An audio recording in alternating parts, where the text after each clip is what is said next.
Okay guys, now I've unpacked it, unboxed it, just got it sitting here. I haven't adjusted or done anything else, I just unpacked it, and it's going to look at the quick setup guide which is inside, which tells you to unbox it with two people, position it on the wall. Now I am using a white wall plasterboard on a mostly white finish, as you can see.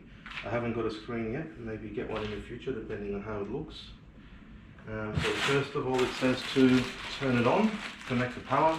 You get this bag, power cable, remote, and some batteries, which is nice.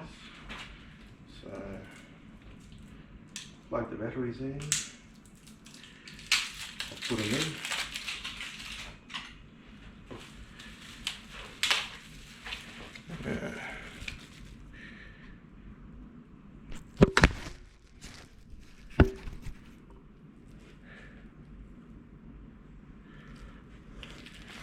Here's the remote, so it's nicely packaged. Batteries, put them in.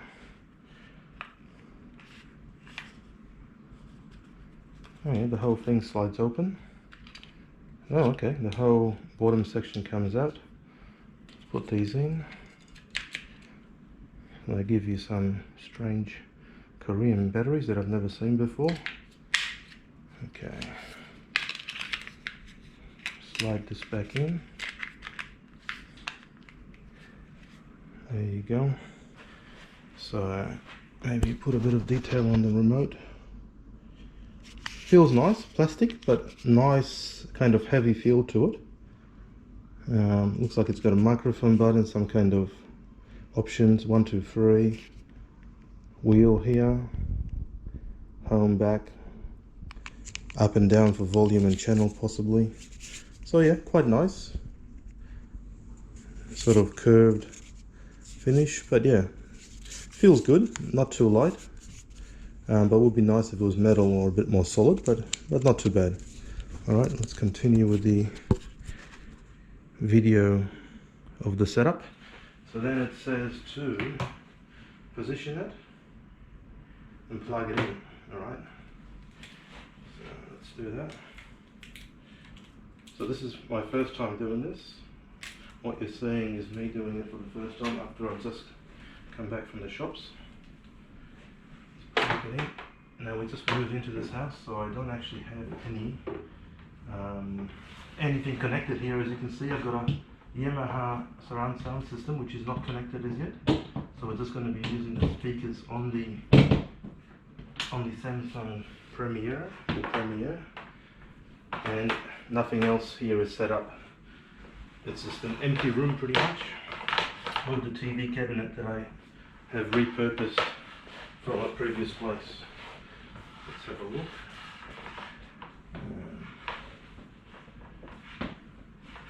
That goes in there.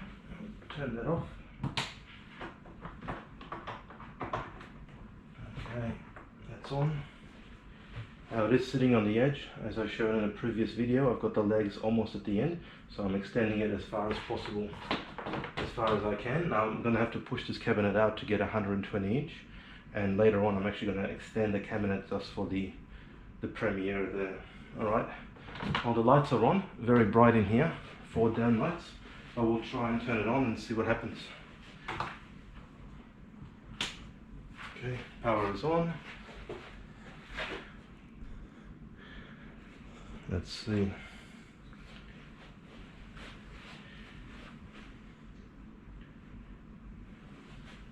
There's a power button at the back. Press the power button.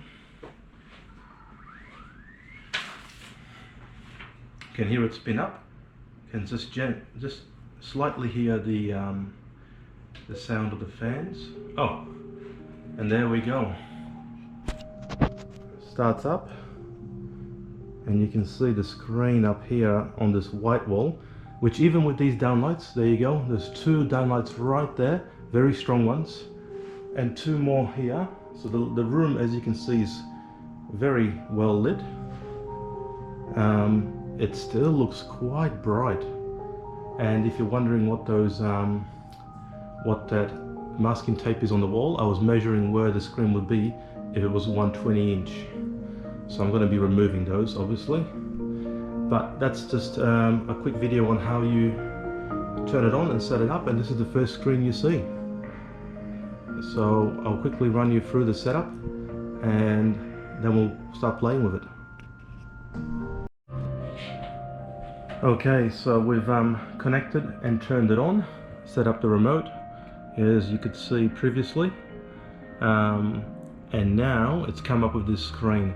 Got really nice relaxing lounge music playing in the background while you set it up. I love it. I think the experience has been really good so far. Unboxing it is very easy. Setting it up, well, so far we're up to the software side, but the hardware side extremely easy. Plunk it on the cabinet there, position it. Now it is a bit off center, it's a bit skewed, so I've got to adjust all that, which I'll be doing, but so far very impressed. And this is with all those lights on in this room, as I showed you before. There you go, there's two very strong downlights right there, and even with those two very strong downlights, it looks very nice, as you can see on there. Now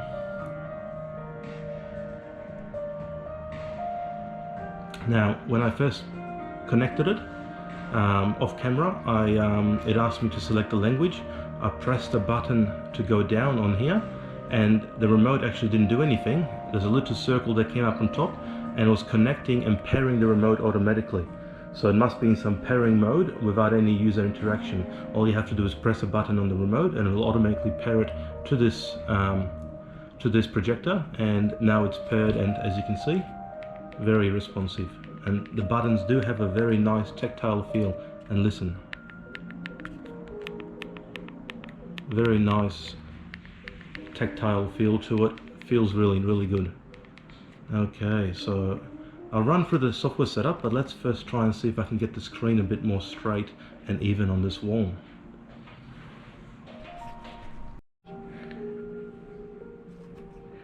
Now you might be also wondering what the eye protection is like on this. So it does have a black bar through here, and this black bar actually detects, there's a bit of a hair there, this black bar detects, it's a presence sensor, as you can see. As soon as I move my hand or body over there, it actually turns the laser off. It seems to work really well from the top, but not so well from the side. Now I do have a 4-year-old, so I'm going to be telling her not to look at this screen. So this is a good thing to have, but you still have to be very cautious not to look into the laser. Just demonstrate if you're trying to lean into it. See, I can actually, I'm not looking at it, but it's not detecting me.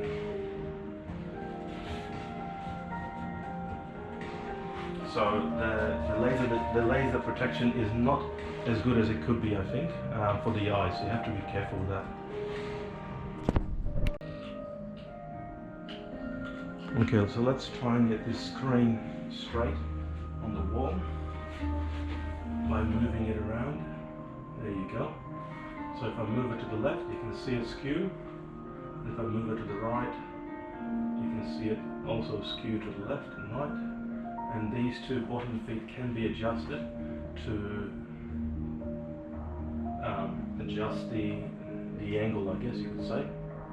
So you can have it flat or moving it, and it actually adjusts the focus to it. Sort of, I need to probably move these 2 feet, which are almost on the edge here, a bit up. So if I was to move those up, the screen would be flat. So let's try that. See how that part of it works.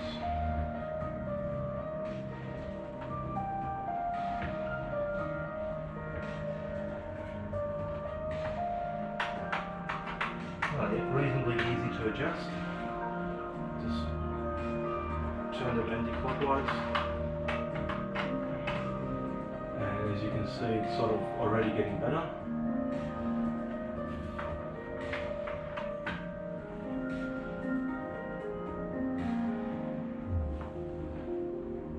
A little bit more adjustment.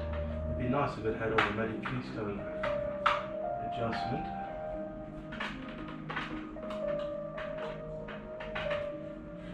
So you're just basically playing with the feet, and I'll stand back and see that looks pretty flat and straight to me now. Yes, it does. Now the screen is only probably about 100 inches, so it can get bigger if I pull it back or move it in. There it is, getting smaller. And if I move it right on the edge of the feet, there you go.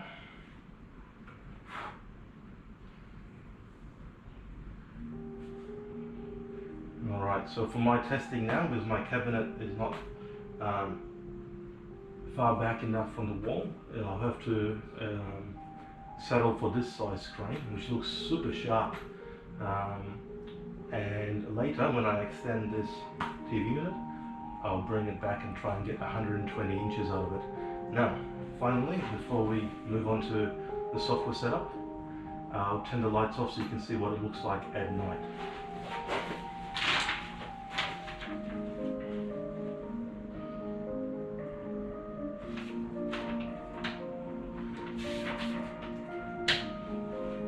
Okay, the lights are off.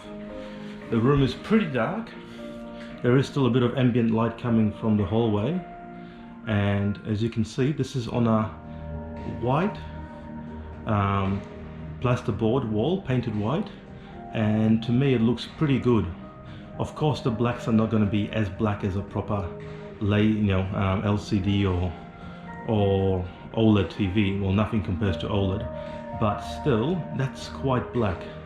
And I think satisfactory, because with this projector, what it's about is the size, not so much the, I guess you'll never get the same HDR or the contrast levels or the colors as you do on a nice high-end TV, but it's pretty good, and the size compensates for a lot of it. It's sort of like being at the movies. Alright, let's move on to the software setup.